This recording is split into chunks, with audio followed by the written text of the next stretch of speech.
পবিত্র কোরআন শরীফ তেলাওয়াত করুন এবং শুনুন চ্যানেলে আপনাদেরকে স্বাগতম। যখন বলা হয়েছিল শামসুল উলামা আল্লামা সাহেব কেবলা ফুলতলি রহমাতুল্লাহ আলাইহির জানাজার নামাজের মধ্যে আল্লাহর হাবিব রুহানি ভাবে হাজির হয়েছেন, তখন এক শ্রেণীর ভাইয়েরা এটা নিয়ে একটু বিরক্তি প্রকাশ করেছেন, সমালোচনাও করে বলেছেন যে নবীজি ওখানে আসলেন কিভাবে, আর নবী করিম সাল্লাল্লাহু আলাইহি সাল্লাম ওখানে আসার পরে নবীজিকে কেন জানাজার ইমামতি করতে দেওয়া হলো না। এই ধরনের কটূক্তি করেছে একটা মহল। আমি বলতে চাই ভাই, শামসুল উলামা ফুলতলি সাহেব কিবলা রহমাতুল্লাহ আলাইহি একা নয়, নবীজির আদরের উম্মত যারা, যাদেরকে নবীজি ভালোবাসে, এমন উম্মত যারাই মারা যায় তাদের প্রত্যেকের জানাজার ভিতরে আল্লাহর রসুল নিজে রুহানি ভাবে হাজির হয়। সুবহানাল্লাহ বলে। হাফিজুল হাদিস ইমাম জালালউদ্দিন সুয়ুতি রহমাতুল্লাহ আলাইহি, আরে বড় গরম হয়ে পরে করো, আগে কথাটা কইতে দাও। সুলাইমানের যন্ত্রণা কথা কোন যায় না, কি পাওয়ার দেখছেন, কিতা জানে কইতে আসলাম। হাফিজুল হাদিস ইমাম জালালউদ্দিন সুয়ুতি রহমাতুল্লাহ আলাইহি তিনার আল হাবিলিল ফাতাওয়ার মধ্যে এই ব্যাপারে ডিটেইলস দলিল ভিত্তিক আলোচনা করেছেন।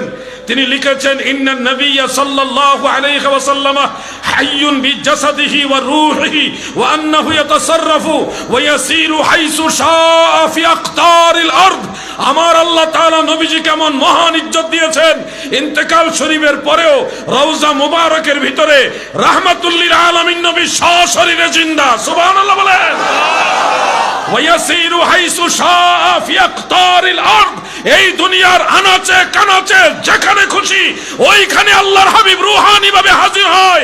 সেই নিরিখে শামসুল উলামা ফুলতলি সাহেব কিবলা রাহমাতুল্লাহ আলাইহি জানাজার নামাজে হাজির হওয়াটা এটা নবীজির একটা বৈশিষ্ট্য, আল্লাহর দেওয়া সম্মান। ঠিক কিনা বলে?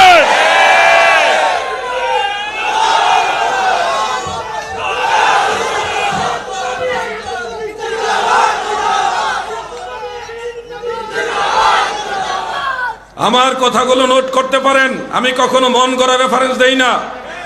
কিতাব নিয়ে বসেন, না হলে নোট করেন, যখন সুযোগ পাবেন তখন দেখবেন, খুঁজে না পেলে আমাকে ডাকবেন, আমি আপনার ভাই হিসেবে খুঁজে বের করে দিব ইনশাআল্লাহ। আমরা সুন্নি মুসলমান, কোরআন হাদিসের বাইরে না। আমরা স্বপ্নে পায়া দল আবিষ্কার করি নাই, আমরা মজলিসে শুরা দিয়া দল আবিষ্কার করি নাই, আমরা কোন কাউন্সিল করে দল আবিষ্কার করি নাই। আমাদের আহলে সুন্নাহ ওয়াল জামাতের প্রবর্তক হলো রাহমাতুল লিল আলামিন। ঠিক কিনা বলে? আমরা নবীর দল করি, নবীর দল, মদিনাওয়ালার দল, বানাইনা দল করি না। রাসূল করিম সাল্লাল্লাহু আলাইহি সাল্লাম ফুলতলি সাহেব কিবলার জানাজার নামাজে আসলে নবীজিকে ইমামতি করতে দেওয়া হলো না কেন? বোকা কোথাকার।